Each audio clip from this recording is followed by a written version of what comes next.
ദിലീപിനെ പിന്തുണച്ച UDF കൺവീനറുടെ പരാമർശം മുഖ്യമന്ത്രി രാഷ്ട്രീയ ആയുധമാക്കിയത് കണ്ട് ഞെട്ടി കോൺഗ്രസ്. തദ്ദേശ തെരഞ്ഞെടുപ്പിൽ തിരിച്ചടി നേരിട്ടാൽ അടൂർ പ്രകാശ് ഒറ്റപ്പെടും. UDFന് പുതിയ കൺവീനർ വരണമെന്ന് ആവശ്യമുയരും. രംഗം തണുപ്പിക്കാൻ മുസ്ലിം ലീഗ് നേതാവ് PK കുഞ്ഞാലിക്കുട്ടി.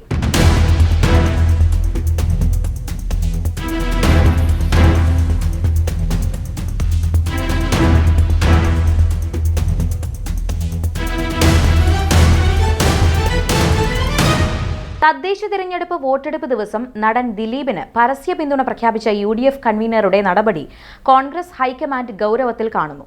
അടൂർ പ്രകാശിനെ KPCC നേതൃത്വം ഇന്ദിരാഭവനിലേക്ക് വിളിച്ചു വരുത്തി ശാസിച്ചു എന്നാണ് റിപ്പോർട്ട്. തദ്ദേശത്തിൽ തിരിച്ചടിയുണ്ടായാൽ അതിന് കാരണമായി പ്രസ്താവന മാറുമെന്നാണ് ഹൈക്കമാൻഡ് വിലയിരുത്തുന്നത്.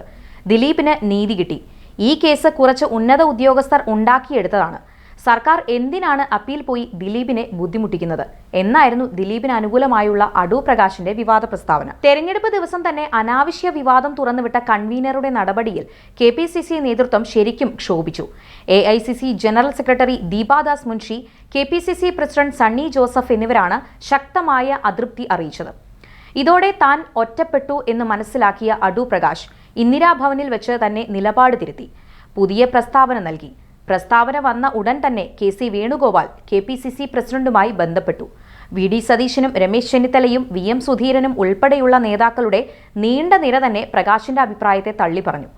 ആദ്യത്തെ പ്രസ്താവന തിരുത്തിയെങ്കിലും ചാനലുകൾ പഴയ പ്രസ്താവന നൽകിക്കൊണ്ടേയിരുന്നു. ഇതിൽ CPM കൃത്യമായ രാഷ്ട്രീയ ഇടപെടലും നടത്തി.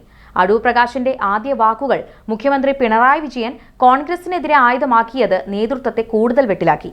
CPM സൈബർ ഹാൻഡിലുകളിലെല്ലാം അടൂർ പ്രകാശിന്റെ നിലപാടായിരുന്നു നിറഞ്ഞു നിന്നത്. സ്ത്രീ സുരക്ഷയുടെ കാര്യത്തിൽ UDF നിലപാടാണ് അടൂർ പ്രകാശിലൂടെ പുറത്തു വന്നതെന്ന് CPM ഉയർത്തി കാണിച്ചു. അടൂർ പ്രകാശ് പദവിക്കനുസരിച്ചുള്ള പ്രസ്താവനയല്ല നടത്തിയതെന്ന് K മുരളീധരൻ വിമർശിച്ചു. തെരഞ്ഞെടുപ്പ് ദിവസം അത്തരത്തിലൊരു പ്രതികരണം നടത്തിയത് ശരിയായില്ലെന്നും മുരളീധരൻ പറഞ്ഞു. അതിജീവിതയ്ക്ക് നീതി കിട്ടണമെന്നാണ് നിലപാട്. സർക്കാർ അപ്പീൽ ചോദ്യം ചെയ്യേണ്ടതില്ലെന്നും അദ്ദേഹം വ്യക്തമാക്കി.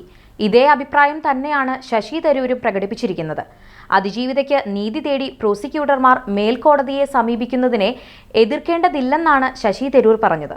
അതേസമയം UDF കൺവീനറുടെ അഭിപ്രായം വിവാദമാക്കേണ്ടതില്ലെന്ന നിലപാടാണ് മുസ്ലിം ലീഗ് നേതാവ് PK കുഞ്ഞാലിക്കുട്ടി സ്വീകരിച്ചത്. അടൂർ പ്രകാശിന്റെ പരാമർശം കോൺഗ്രസ് തിരുത്തിയിട്ടുണ്ട്. മനുഷ്യനല്ലേ, ഓരോ സാഹചര്യത്തിൽ പറഞ്ഞതാകാം എന്നും കുഞ്ഞാലിക്കുട്ടി പറഞ്ഞു. എല്ലാ വിവാദങ്ങളും തെരഞ്ഞെടുപ്പിൽ ചർച്ചയാകുമെന്നും അതിൽ പ്രധാനപ്പെട്ടത് ശബരിമലയാണെന്നും അദ്ദേഹം പറഞ്ഞു.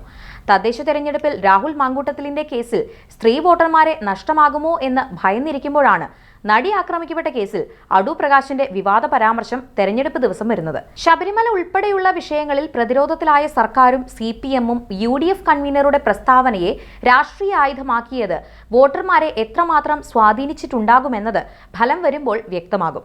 UDFന് തിരിച്ചടി നേരിട്ടാൽ അടൂർ പ്രകാശിനെ കൺവീനർ സ്ഥാനത്ത് നിന്ന് നീക്കണമെന്ന ആവശ്യം ചില നേതാക്കൾ ശക്തമാക്കും എന്ന സൂചന ഇതിനകം ലഭിച്ചു കഴിഞ്ഞു.